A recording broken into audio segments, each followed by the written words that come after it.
Hello दोस्तों, मैं संजीत कुमार यादव। आज हम बहुत ही महत्वपूर्ण विषय पर बात करने आए हैं जिसका नाम है बालों का झड़ना यानी कि हेयर फॉल। आज हम जानेंगे कि बालों का झड़ना क्या है, उसके कारण क्या होते हैं, उसके लक्षण क्या हैं, उसके इलाज क्या हैं, परहेज क्या है। इन सब मुद्दों पर खुलकर बात करेंगे। इस सब मुद्दों पर बात करने से पहले बाल क्या हैं इसके बारे में थोड़ी सी चर्चा कर लेते हैं। दोस्तों, बाल हमारे शरीर को खूबसूरत बनाता है और बाल जो है 1 महीना में 1 सेंटीमीटर बढ़ता है। स्वस्थ मनुष्य के शरीर में सिर में 1 से 1.5 लाख बाल होते हैं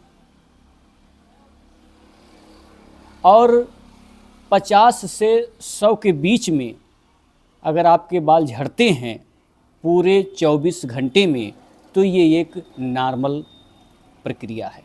दोस्तों, कुछ लोगों का बाल 8-10 बाल गिर जाता है तो कहते हैं कि हमारा बाल झड़ रहा है, हमें दवा करवानी है ना। कुछ लोग तो ये जानते ही नहीं कि बालों का झड़ना क्या है। 2-4 दिन नहीं नहाएंगे, जाएंगे मुंह धोएंगे, बाल को ऐसे से करेंगे, 8-10 बाल गिर जाता है तो डॉक्टर के पास जाते हैं, कहते हैं महंगी दवा दीजिए, हमको ठीक करिए।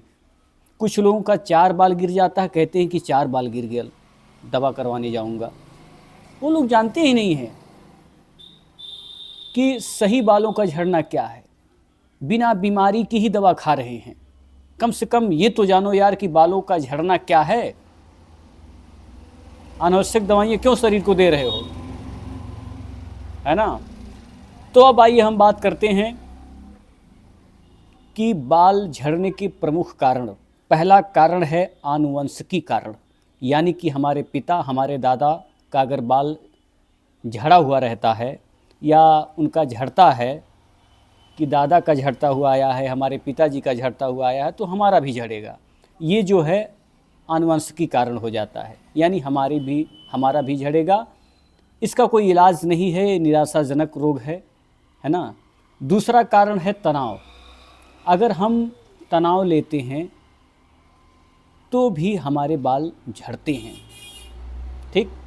तीसरा कारण है पोषण की कमी।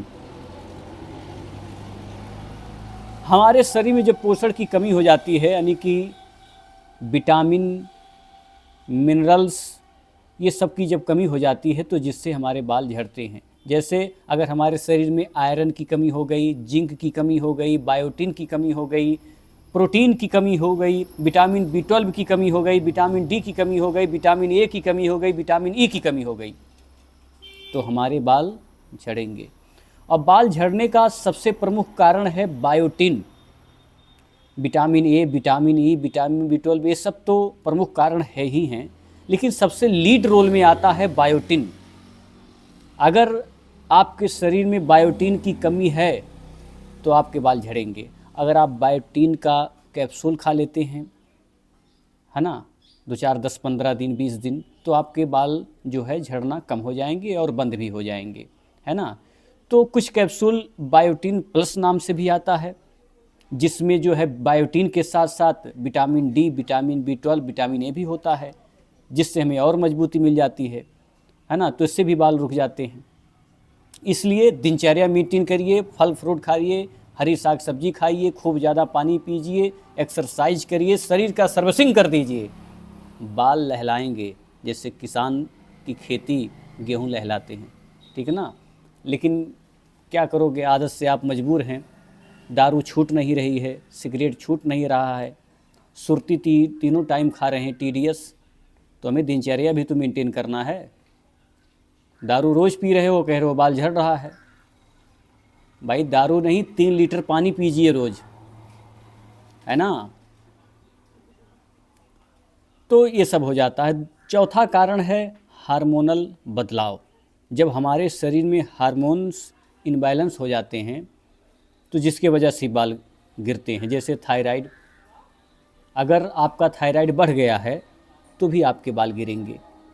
महिलाओं का जब प्रेगनेंसी रहता है तो उसकी वजह से भी हार्मोन इनबैलेंस होता है, उसकी वजह से भी बाल गिरते हैं, ठीक है। प्रेगनेंसी के बाद बंद हो जाते हैं।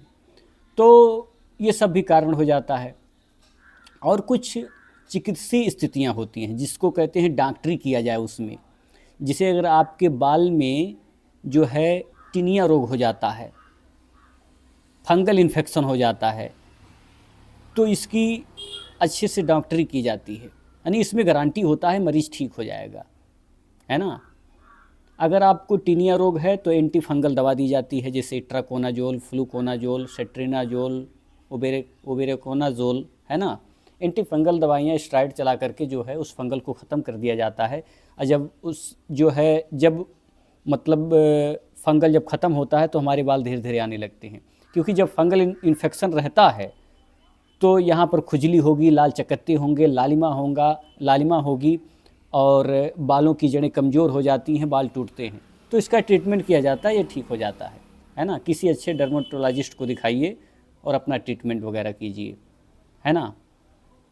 अधिक जानकारी के लिए, दवा के लिए, सुझाव के लिए हमसे भी संपर्क कर सकते हैं। सेनपुर आजमगढ़ हमारा क्लिनिक है।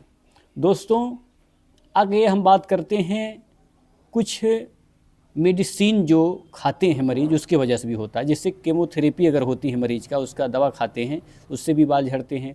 कुछ ब्लड प्रेशर की दवाइयाँ जो हैं, सभी नहीं, कुछ ब्लड प्रेशर की दवाइयाँ जो होती हैं वो बाल को गिराती हैं। डिप्रेशन की दवाइयाँ बाल को गिराती हैं, गठिया रोग की दवाइयाँ बाल को गिराती हैं, है ना। जब ये सब दवाइयाँ बंद हो जाती हैं फिर ठीक हो जाता है, घबराने वाली बात नहीं है। लेकिन इसका भी एक प्रमुख कारण हो जाता है अगर इस दवाओं को आप सेवन करते हैं। 7वां कारण है बालों की देखभाल ना करना। लड़के जो हैं ऐसे ऐसे बालों को जो है किसी किसी से उठवाते हैं, ऐसे खिंचवाते हैं, कहते हैं अच्छा लगता है। तो धीरे धीरे इस पे जब मतलब प्रेशर पड़ता है बालों की जड़ों में, तो उससे भी बाल की जड़ों में कमजोरी आ जाती है और बाल झड़ते हैं, है ना। और कुछ हमारी बहनें, हमारी माताएं जो हैं कसकर चोटी बांधती हैं, उसकी वजह से भी बाल में प्रेशर आता है। तो हमें जो है कसकर चोटी नहीं बांधना चाहिए, थोड़ा आज़ादी दीजिए बाल को। और केमिकल ट्रीटमेंट वगैरह करते हैं लोग, जैसे तमाम ब्रांड के शैम्पू, है ना, ये सब यूज करते हैं, साबुन यूज करते हैं। कुछ लोग तो कहते हैं कि इसको जो है जल्दी सूख जाए हमारे बाल, हीटिंग करते हैं बाल को जल्दी सूखे और लहलाए, लेकिन उसकी जड़ें जो है बाल की ख़राब होती हैं। तो हमें इस सब चीज़ से बचना चाहिए, है ना। बात बात पे शैम्पू, बात बात पे साबुन, बात बात पे हीटिंग, बात बात पे जो है क्रीम पाउडर लगाना, ये सब गलत चीज़ें हैं, है ना। हमें इससे परहेज करना चाहिए। और 8वां कारण होता है प्रदूषण, कठोर जलवायु। दोस्तों, चारों ओर प्रदूषण है, कहीं धुआं, कहीं धूल, कहीं मिट्टी, अगल बगल bacterial infection, anti fungal infection, जिससे हमारे बालों को रोग हो जाते हैं, हमारी बालों की जड़ें कमज़ोर होती हैं, रोम छिद्र खराब हो जाते हैं हमारे बाल के, है ना। ये भी कहीं न कहीं इसका कारण हो जाता है। आप इन सब चीज़ों पर जो है ध्यान दीजिए और अपने बालों को मजबूत बनाइए, अपने दिनचर्या को मेंटेन करिए, आपके बाल अच्छे हो जाएंगे, उसमें कोई शक नहीं है। इसलिए कहता हूँ कि स्वस्थ रहिए, मस्त रहिए और ज़बरदस्त रहिए।